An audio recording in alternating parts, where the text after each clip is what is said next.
What? You're fucking high! Are you out of your mind? I'm gonna make you eat a plate of human shit! Yeah! Get away from me! Yeah!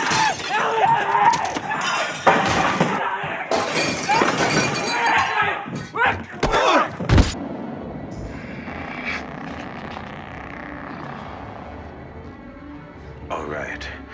We're gonna do it the scanner way. I'm gonna suck your brain dry. I must break you. I'm gonna pull the whole thing down. I'm gonna bring the whole fucking diseased, corrupt temple down on your head. It's gonna be biblical. What does that mean? It means buckle your seatbelt, Dorothy, because Kansas is going bye-bye.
In today's video, we're going to be looking at the MPU 6050 6 Degrees of Freedom breakout board, which features a 3-axis accelerometer and a 3-axis gyroscope. So I'm going to be walking you through the entire implementation of this particular integrated circuit. I'm going to be showing you exactly which registers I'm pulling the data from, exactly how to wire and write the software to be able to read the values, what to do with the values, what you can possibly modify in the program to kind of get something relevant more than just the pure raw data of the accelerometer and the gyroscope. And as a very quick demonstration of the data that's currently being sent back to the Arduino serial port, you can look on your screen right now, and as you can see, you have the gyro readings in the degrees as well as the accelerometer readings in G's. So let's take a look first of all at the gyroscope. It is the speed at which you rotate above a certain axis. So imagine my Z axis is going straight into the table. So if you look at your screen right now, the Z is about 0.4 degrees or so. So that's the error that we're getting. As soon as I start rotating the board, you see that number decrease because I'm going in a clockwise direction. If I go counterclockwise, that number is going to go up until I release the board. As far as the accelerometer goes, this is currently reading the G-force that is being exercised by Earth. So once again, this is in the Z-axis. You have 1G going down. If I tilt the module along the Y-axis, you can see this force is being spread evenly at 45 degrees on the Y and the Z axes.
we should have been talking about gyroscopes all along.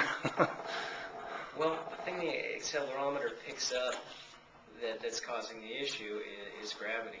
And so you come up with an accelerometer that's giving you one bit of data, and you've sort of got two unknowns. You've got one, which way is the gravity vector pointing, and two, which way is this thing accelerating. Now fundamentally we can make some assumptions that when you're starting out a thrust, this thing isn't moving. And then you can say, okay, gravity's down. We measure a little bit of acceleration incrementally. All right, we know we moved this way a little bit, so we can assume that gravity's pointing down this way. Now we go a little bit farther. All right, we know we moved it a little bit farther. Gravity's now this way. But you've got a little bit of tolerance on each of those measurements, and so as you go along, your gravity vector is getting less and less accurate over time, and so your readings are getting less and less accurate. What the gyro does is it just looks at angular rate. So sitting here, you're getting a 0. As soon as you move, you don't have to worry about the gravity vector. All you see is that you've changed an angle, and that gives you a lot more accuracy. Another problem with the accelerometer is that if it's positioned here, and we make a motion, we know the distance between the accelerometer and the pivot point approximately. And so we can tell how far our angle went. If we are doing something where the device is positioned like this and we're thrusting, now the distance is changing, and our angular measurement is becoming much more complicated. We have to know how far we thrust as well as how much force has been applied. Where with the gyro, it doesn't really matter where the gyro is in the device. Tilt is tilt, and it gives us a result. So it starts out with information that, I mean, the accelerometer starts out with information that we don't end up using except as a starting point to start calculating from. Yeah, it's something we just need to subtract out fundamentally. Right. And it creates inaccuracies over the long run.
The space station provides a place to test many technologies in the space environment where they will be used. Lori Meggs with the station's Payload Operations Integration Center at the Marshall Space Flight Center in Huntsville spoke with Chris Provencher, a project manager with Ames Research Center. He described how his team on the ground controls the flight of robotic satellites on the station using a smartphone, similar to the ones many of us use every day. So I'm researching smart spheres, which is a robotic free flyer on ISS. So the spheres are free-flying satellites on ISS, and they use CO2 propulsion to move around, and they can navigate, but they're satellites. What kind of controller are we talking about? So the controller is actually a Google Nexus S smartphone. So by connecting that smartphone to the satellite, we can use the Wi-Fi on the phone to communicate with the satellite via the LAN that's on board ISS. We can use the processors that are on the phone to control where the satellite goes and what it does. We can use the camera on the phone for vision, and there are other sensors on the phone that we can use as well. So you send communication from the ground? You call the phone? How does that work? Right, so a ground controller can communicate to the smartphone and tell the smartphone where to send the sphere. So that's how we control where this free flyer goes and what it does. Have you had any results thus far? Yes, so in December of 2012, we did do a demonstration where a ground controller in the Mission Control Center in Houston controlled the smart spheres to perform a mobile camera task. So he was able to uplink commands to the smart spheres to tell it where to go and where to take imagery. And he was able to not only run some autonomous plans that the smart spheres ran, but he was also able to interrupt the plans and take over manual control of the smart spheres. So it was very successful. What did we learn from that? Well, we learned that we can control a robotic free flyer from the ground under the supervision of a ground controller. The crew only has a limited amount of time on station, and a lot of that time is spent doing maintenance and housekeeping types of activities, to include moving cameras around and also doing other types of environmental surveys, such as taking noise level readings, radiation level readings, other things to make sure that the station is safe. But if we can offload those tasks to a robot, that will free up time for the crew to spend more time working on science. And that's what's important to us. That's what's important. Why is the space station an ideal place to conduct this kind of research? Well, there are a couple of reasons we want to do this on ISS. First, the ISS is the ideal test bed for working in microgravity with free flyers. And secondly, since we want these robotic free flyers to be deployed on the space station, we're actually doing our testing in the operational environment. The Smart Spheres is a prototype for a future free-flying robotic system. By using the smartphone, it allows us to control the spheres and to demonstrate the activities of a free-flying camera or a free-flying sensor. And so the lessons that we get from these tests will inform us on how to build the future system.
Yes, I'll just get this gyroscope here, and it's just a toy gyroscope really, but of course in zero gravity, if you knock it, it's going to tumble, it's going to move around like any object up here does. However, if I get this spinning, just give me a second.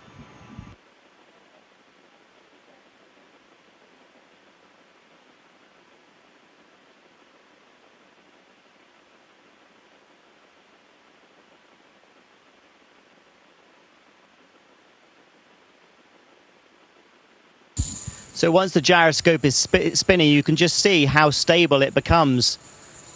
And however I knock it, it's not going to change its plane. It's going to remain in the same plane. I can put it physically into a different plane and tap it again, but it will still hold that same plane, and it's much more stable. So it just gives you an idea of how we use spin stabilization and gyro stabilization for control on board the International Space Station.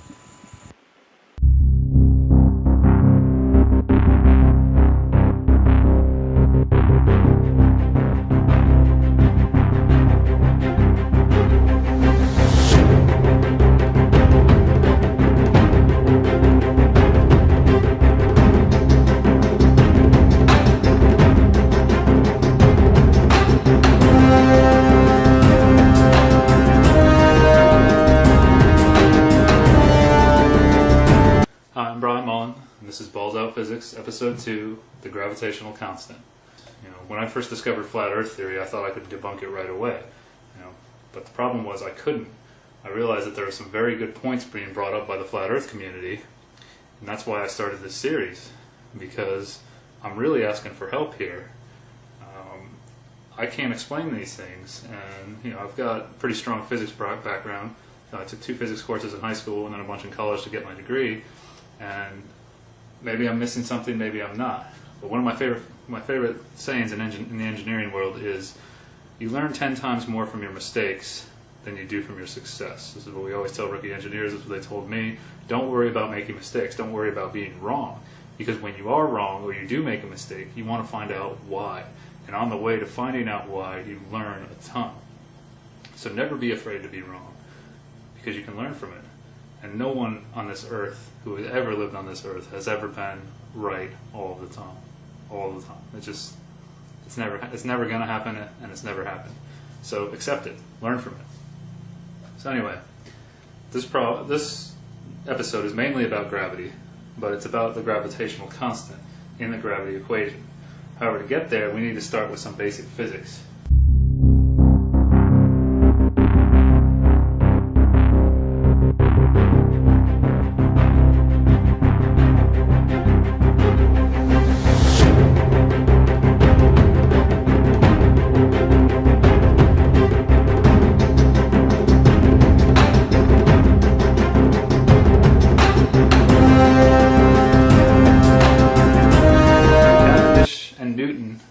Freemasons. It's a very big club, and back then the average person couldn't even write their own name.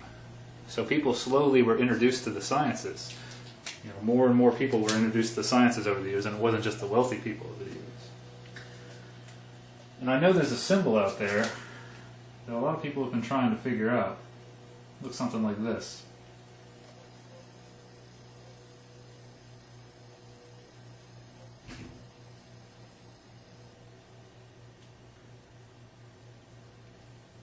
You ever seen one of these before?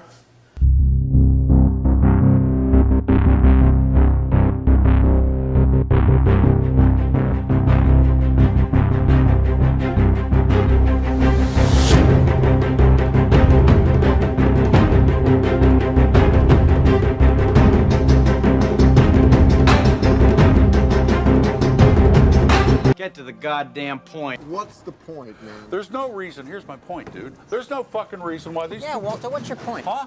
Walter, what is the point?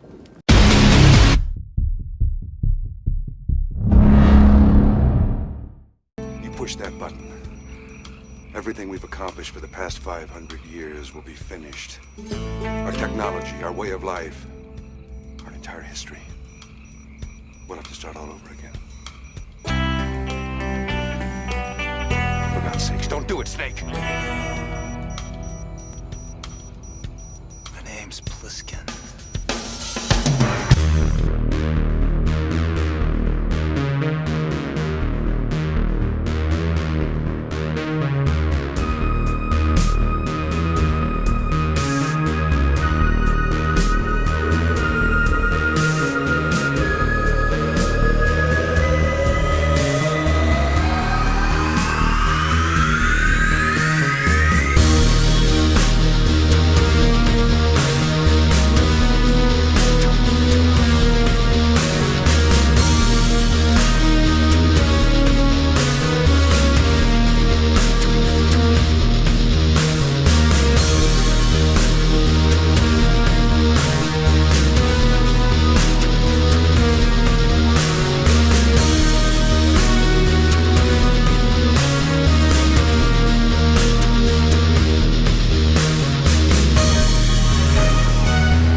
don't get this at all. I thought Little Panda... Shut up, Mr. Burton. You are not brought upon this world to get it.